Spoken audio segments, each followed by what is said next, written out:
आंबा काजू बागायतदारांसाठी झटणारे राजू शेट्टी साहेब माझ्याबरोबर आहेत. आज कणकवलीतील नांदगावमध्ये महामार्ग रोखून ठेवणार आहे, कारण नुकसान भरपाई महत्वाची असते.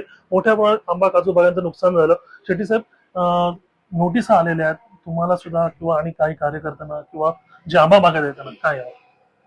अशा नोटिसा किती आल्या तर आम्ही काय मागे हटणारी माणसं नाही आहे.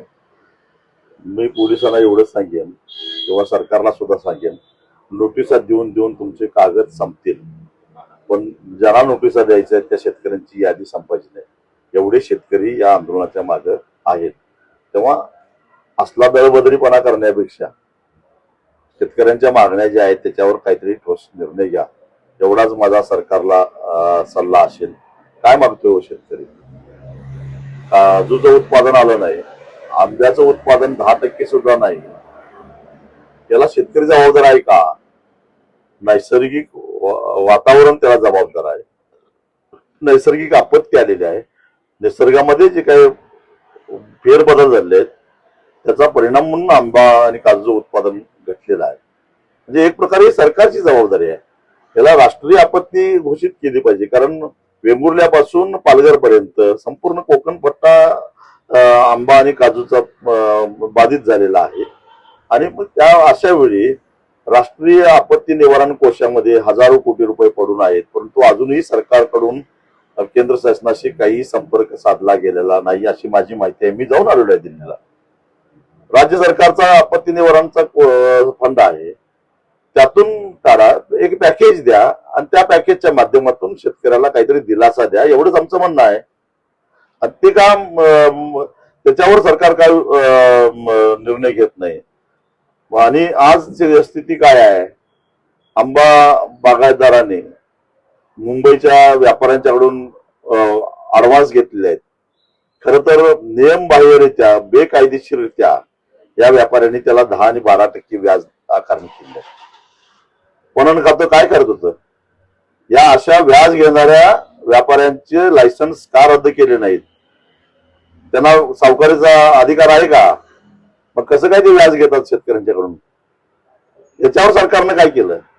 त्याचबरोबर बाजारामध्ये अनेक निकृष्ट आणि ज्याच्यावर बंदी घातलेली आहे अशी औषधं राजरोसपणानं विकली जात आहे.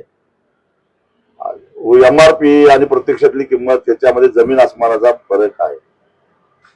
कृषी खात्याचं क्वालिटी कंट्रोल विभाग काय करायला लागले?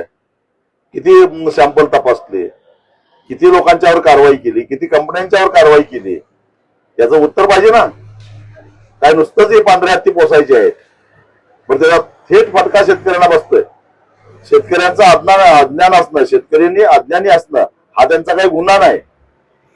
तुम्ही ज्ञानी आहात म्हणून तर तुम्हाला भरमसाठ 7वा आणि 8वा वेतन आयोगाकडून पोचलं जातंय आणि तुम्ही फक्त हप्ते घ्यायचे धंदे करता.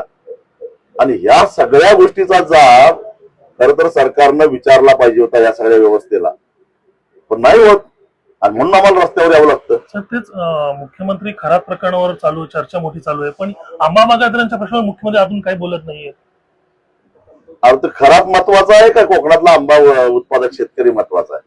खरातवर उद्या चर्चा करा, परवा चर्चा करा. त्या लिंग पिसाटला शिक्षा झाली पाहिजे हे मान्य आहे, पण त्याचबरोबर रस्त्यावर उतरलेला आंबा आणि काजू बागायतदार शेतकरी सुद्धा तितकाच महत्वाचा आहे. विरोधकांनी सुद्धा म्हटलं पाहिजे पहिल्यांदा सरकारनं कोकणातल्या आंबा आणि काजू उत्पादक शेतकऱ्याच्या बाबतीत निवेदन करावं आणि मग तुम्ही खराताचा मुद्दा घ्या. आमचं काय म्हणणं नाही, त्या खरात सारख्या माणसाला तर भर चौकात फाशी दिली पाहिजे असं माझं मत आहे. 11 वाजता आंदोलन सुरू होईल. एकंदरीत कसं 700 जवळपास जण नोटिसा दिल्या आहेत. मुख्यमंत्री यावर काही निर्णय घेतील का आज तरी? त्यांना घ्यावाच लागेल, आम्ही मागे हटणार नाही आणि त्या निर्धारानंच आम्ही आता पुढचं पाऊल टाकलेलं आहे. एकंदरीत पाहिलं असेल तर निर्धार आहे राजू शेट्टी साहेबांचा की आंबा बागायतदारांना नुकसान भरपाई दिलीच पाहिजे असं त्यांनी स्पष्ट केलेलं आहे. आम्ही मागे हटणार नाही असं त्यांनी स्पष्ट केलंय. कॅमेरा पर्सन योगेश खाडे, नाईक, लोकशाही मराठी, सिंधुदुर्ग. लोकशाही मराठी ऐका, पहा, जागरूक रहा.